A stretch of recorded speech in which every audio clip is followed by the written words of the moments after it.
Saya mau tanya tentang salat tarawih. Pertanyaannya atas dasar dua hadis sebagai berikut. Di Al-Bukhari nomor hadis 2009 sampai 2013, Abu Daud nomor hadis 1429, hadis Muslim ini disebutkan juga oleh beliau.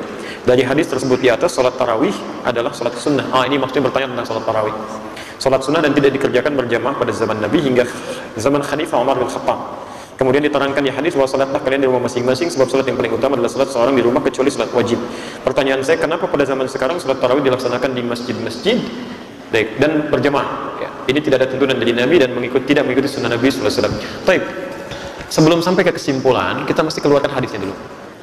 Ya, dan membaca hadis itu harus dengan ilmu hadis, bukan baca terjemahan langsung disimpulkan hukumnya, tidak. Ya. Baik, antum di sini menyebutkan hadis nomor 2009, baca dari 2008-nya ya.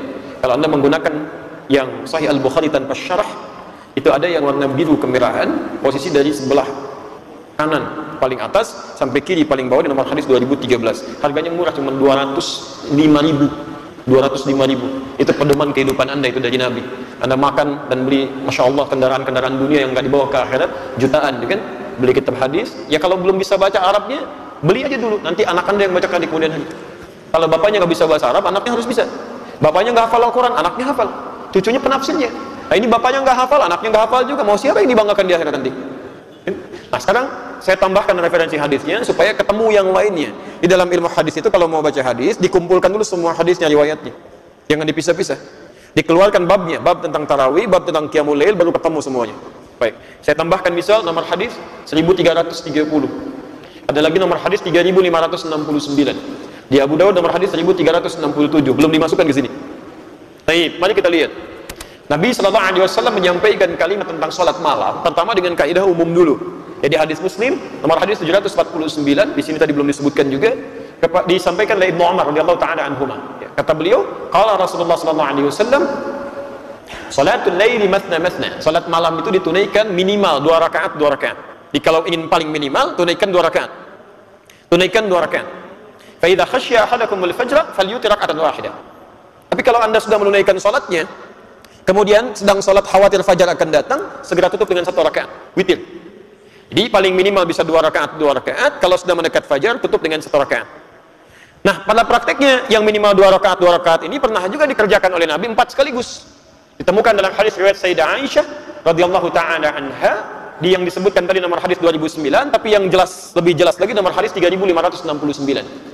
Ketika beliau ditanya oleh beberapa sahabat, termasuk Hudzaifah Al-Yamani, termasuk juga Abdullah bin Mas'ud, termasuk juga Al-Mughirah bin Syu'bah, ketika ditanya kaifa kanat salat Rasulullah sallallahu alaihi wasallam, bagaimana sifat salatnya Rasulullah sallallahu alaihi wasallam di malam hari, kata beliau, la tas'al an husnihinna wa tulihinna.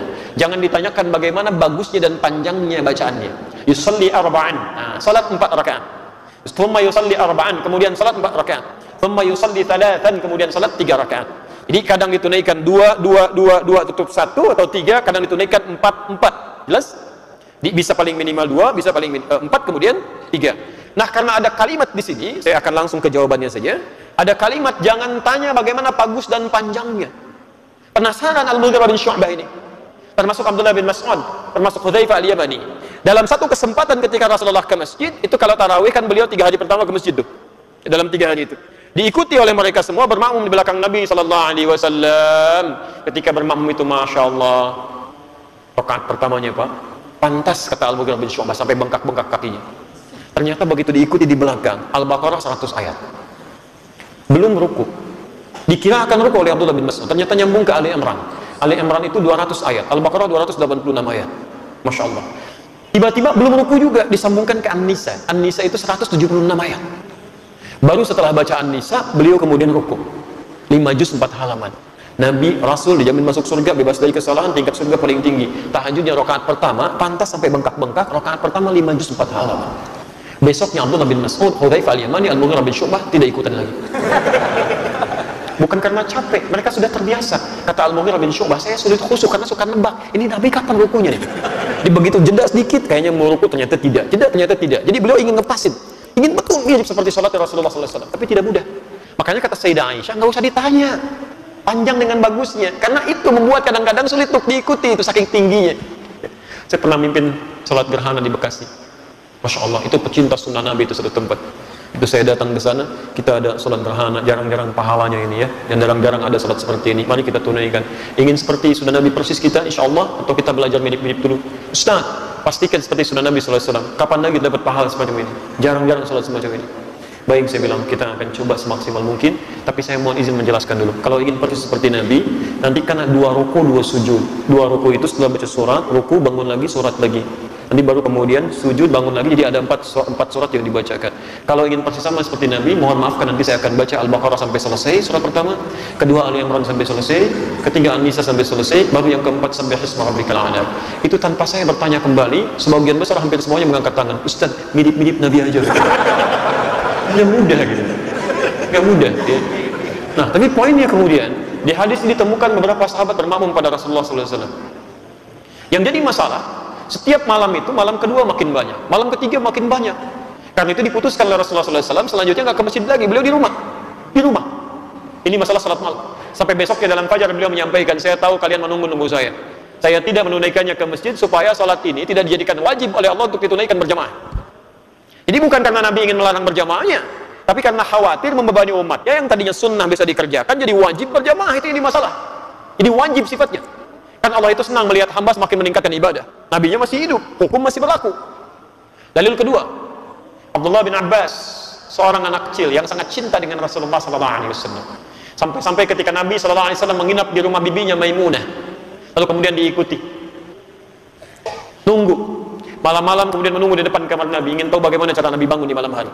Ternyata ketika dilihat Nabi bangkit berwudu, diajak anak ini menunaikan salat malam. Ketika sedang salat malam itu beliau berada di belakang Rasulullah. Ditariklah ke depan begini, disejajarkan dengan Rasulullah SAW. Lalu kemudian beliau bermakmum di belakang Rasulullah SAW dengan posisi sejajar itu, salat berjamaah.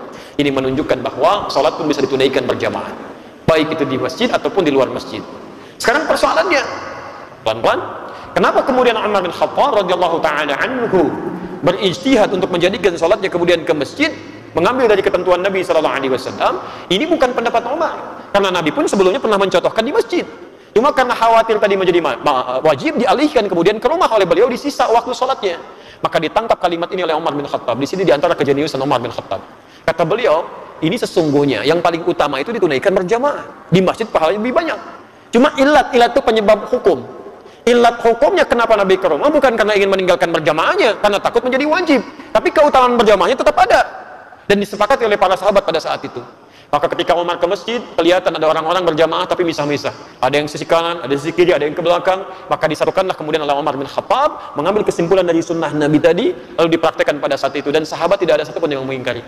Umar paling tahu tentang Nabi dibandingkan dengan kita, Utsman paling dekat dengan Nabi dibandingkan dengan kita, menikahi 2 putrinya, dijamin masuk surga oleh Nabi. Ali menikahi putri yang sangat disayangi, Fatimah Az-Zahra. Umar anaknya dinikahi oleh Nabi. Antum tidak menikah dengan putri Nabi, ya kan? Tidak lebih dekat dengan Nabi, bagaimana bisa memahami hadis lebih daripada Umar? Dari situ kemudian para ulama sepakat sampai di Madinah, sampai hari ini tarawihnya berjamaah. Sampai kemudian di Makkah juga tarawihnya berjamaah. Jadi kalau antum pahami itu salah tidak sesuai Nabi, berarti yang di Makkah salah semua, yang di Madinah salah semua. Sedangkan orang Madinah lebih tahu dengan keadaan Nabi sampai hari ini dibandingkan dengan kita. Jelas ya? Di sini ada kebolehan dalil menunaikan sholat berjamaah di masjid untuk tarawih, tapi juga tidak melarang kalau ingin mengerjakan sendirian. Itu kesimpulannya. Yang salah yang tidak sholat itu. Ini belum selesai yang kedua. Yang kedua tentang sholat sunnah. Bagaimana memahami kalimat Nabi, sholat sunnah terbaik itu ditunaikan di masjid, di rumah, maaf, tunaikan di rumah. Ini dalil yang terpisah. Di hadis Muslim nomor hadis 157. Nabi mengatakan afdhalun nawafil fi buyutikum. Salat terbaik itu di rumah-rumah kalian yang sunnah.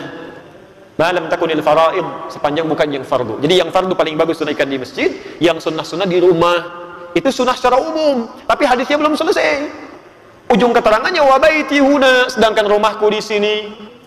Bagaimana cara menafsirkan hadis ini? Kata Ibnu Hajar Al-Asqalani dalam Fathul Bari, beliau sampaikan kalimat Nabi wa baiti huna, rumahku di sini, yadullu ala anna, ini menunjukkan bahwa sesungguhnya idza kana baitul muslim qariban minal masjid, jika rumah seorang muslim yang akan salat itu dekat dengan masjid. Di mana rumah Nabi? Di masjid. Rumah Rasulullah SAW, salat sunnah di situ. Begitu Bilal qamat, beliau keluar karena rumahnya dekat dengan masjid.